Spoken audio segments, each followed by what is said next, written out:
सारांश। चित्रकूट में भरत का मिलन तथा भरत की चरण पादुका प्राप्त करना यही कथावस्तु का मूल उद्देश्य है। 6 सर्गों में विभक्त कथा का सारांश इस प्रकार है। प्रथम सर्ग, आगमन। दशरथ के मरणोपरांत गुरु के आदेश से दूत भरत और शत्रुघ्न को ननिहाल से राजगृहपुर में बुलाने के लिए पहुंचता है। अचानक दूत के पहुंचने से भरत के मन में अनेक प्रकार की शंकाएं होती हैं। वे बारी बारी से सबका कुशल पूछते हैं। दूत के कथन से उन्हें संतोष नहीं होता। वे शत्रुघ्न के साथ अयोध्या के लिए प्रस्थान कर देते हैं। रास्ते में तथा अयोध्या पहुंचने पर शोक संतप्त अयोध्या नगर की दशा देखकर जो उनके मन में अंतर्द्वंद्व उठते हैं, उन सबका प्रस्तुत खंडकाव्य के प्रथम सर्ग में चित्रण किया गया है।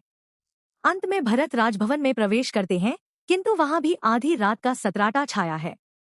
पाले गए पक्षियों की चहचहाहट नहीं है। पिता भी नहीं दीख पड़ते।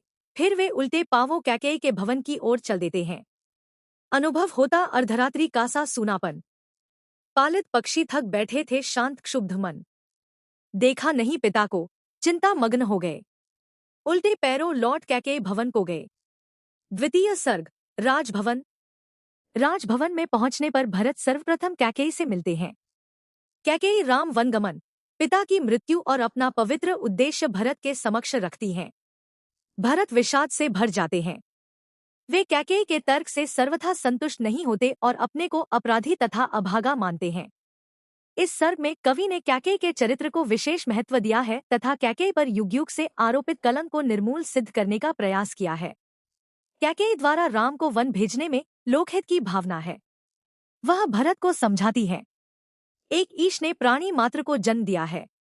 भेदभाव तो हमने अपने आप किया है। उन्हें उठाना क्या राजा का धर्म नहीं है? गले लगाना क्या मानव का धर्म नहीं है? सबके सब बन जाएं राजपद भोगी, तो विपन्न मानवता की रक्षा क्या होगी? कैकेयी के तर्क को सुनकर और अपनी प्रतिक्रिया जताकर मन में धैर्य धारण कर साहस और शक्ति को समेट दोनों भाई बड़ी माँ के दर्शन के लिए वहां से चले जाते हैं। यही दूसरे सर्ग की कथा है। तृतीय सर्ग, कौशल्या सुमित्रा मिलन। तीसरे सर्ग में भरत का दोनों माताओं कौशल्या और सुमित्रा के स्नेह और वात्सल्य भरे मिलन का वर्णन है। इस सर्ग में भरत के अतिरिक्त कौशल्या, सुमित्रा, मांडवी आदि की चारित्रिक विशेषताओं पर समुचित प्रकाश डाला गया है। कौशल्या और सुमित्रा ने भरत के चरित्र को और भी उदार, निष्कपट और त्यागी सिद्ध कर दिया है। कौशल्या भरत का उद्बोधन देते हुए कहती है, वत्स, हृदय में दीन भाव अपने मत लाओ। गत को भूलो, वर्तमान को सफल बनाओ। और यही बात भरत द्वारा कैकेयी को दोषी ठहराने पर सुमित्रा भी दोहराती है। कहा सुमित्रा ने, बेटा क्यों भूल रहे हो? माँ के वरदानों को कह क्यों शूल रहे हो? फिर सुमित्रा के मुख से ही उर्मिला और मांडवी की दशाओं का वर्णन है। अंत में दोनों पुत्रों को गले लगाकर गुरु वशिष्ठ के पास भावी कार्यक्रम निर्धारित करने के लिए भेज देती है। चतुर्थ सर्ग, आदर्शवरण। चौथे सर्ग में भरत गुरु वशिष्ठ के यहाँ पहुंचते हैं। इसी सर्ग में सच्चे अर्थ में भरत की कर्मवीरता का निखार हुआ है। जब गुरु वशिष्ठ और मंत्री सुमंत उन्हें राज सिंहासन पर बैठने का आदेश देते हैं, तो भरत राम को वन से लाने के अपने संकल्प और आत्मविश्वास को व्यक्त करते हैं। वे राज्यश्री से अपने को सर्वदा मुक्त रखना चाहते हैं। रघुकुल में चल रही युगों से प्रथा हमारी, ज्येष्ठ पुत्र ही होता शासन का अधिकारी। उसके रहते छोटा क्यों पाए सिंहासन? राज्यश्री से रहा भरत को नहीं प्रोत्साहन। सभी लोग भरत के साथ राम को मनाने के लिए वन को प्रस्थान करते हैं। पहले तो भरत, बाद में जब माताएं भी उतरकर पैदल चलने को तैयार होती हैं, तो उनके कष्ट और आग्रह भरत का विचार सभी को पसंद आता है। पैदल ही चलने को आगे आगे तैयार होते हैं का विचार कर वे भी रथ पर बैठ जाते हैं। पंचम सर्ग, वनगमन। इस सर्ग में भरत के अयोध्या से प्रस्थान पर चित्रकूट तक पहुंचने की कथा का वर्णन है। इसके अंतर्गत निषादराज की भक्ति और उनकी सेवा भावना का सुंदर चित्रण किया गया है। भरत की भ्रातृभक्ति और भावविह्वलता का विशद वर्णन ही इस सर्ग की मुख्य कथावस्तु है। श्रृंगवेरपुर पहुंचने पर पहले तो निषादराज भरत को राम का विपक्षी मानकर उनका विरोध करने को सोचता है। फिर भरत के स्वभाव तथा गुरु वशिष्ठ आदि गुरुजनों को साथ देखकर उसके विचार बदल जाते हैं और वह उनका स्वागत करता है। वहां से भरत सभी को साथ ले प्रयाग में भरद्वाज ऋषि के आश्रम में पहुंचते हैं और उनका दर्शन करते हैं।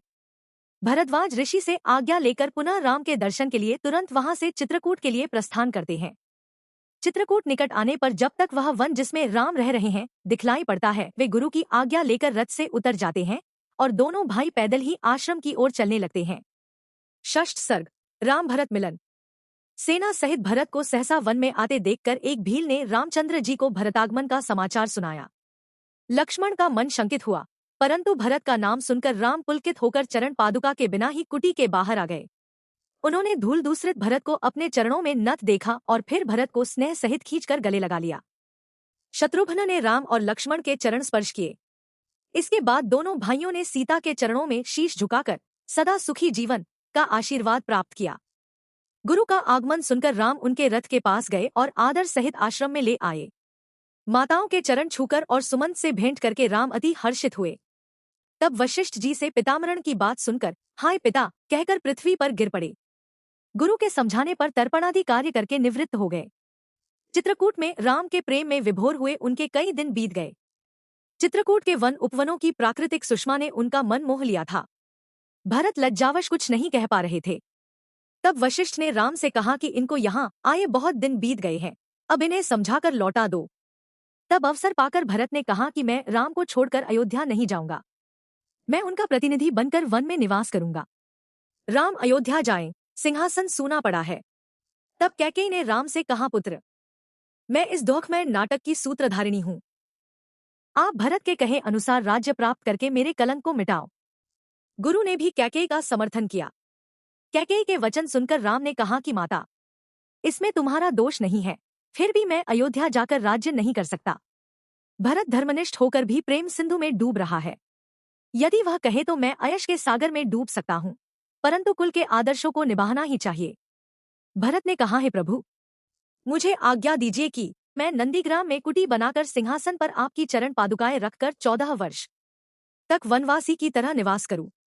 मैं राम का प्रतिनिधि बनकर जनसेवा करता रहूं। मैं आपकी पादुकाएं लिए बिना नहीं जा सकता। आप मुझे 14 वर्ष की अवधि बीतने पर लौट आने का आश्वासन दीजिए। यह कहकर भरत राम के चरणों पर गिर पड़े। राम ने अपनी चरण पादुकाएं दे दी और सबको प्रेम सहित विदा किया। भरत ने अयोध्या जाकर नंदीग्राम में कुटी बनाई और सिंहासन पर राम की चरण पादुकाएं रख दी। शत्रुघ्न भरत की आज्ञा से राज्य का कार्य चलाने लगे।